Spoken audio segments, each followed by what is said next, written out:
Shu bizani talasa biz omon qolmasa kerak. Nima? Qolmasa kerak. Qolmasa kerak. Qilmasa kerak. Orada ko'pchilik bu ovozni eshitmagan. Bilmadim nimaga, biz kolonkada eshitganimiz uchun balki bizga eshitilgandir yoki boshqa narsalar. Lekin bu yerda realniy degan ovoz bor. Bu vaziyatda eng qo'rqinchlisi shuki, biz morgejidamiz. Morgdagi ikkinchi qism videosini yaxshilab ko'rganlar bo'lsa, oranglarda yaxshi bilishadi. Shu bizani xuddi kimdir kuzatib yurgandek bo'ldi.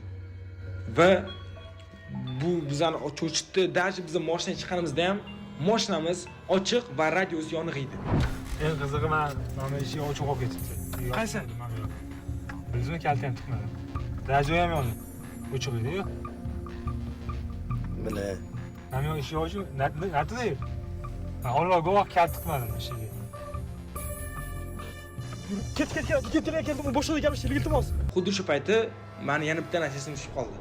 Esingizda bo'lsa, tashlandiq binoga bitta o'zim kirganimda har xil ko'p qora kuchukchalar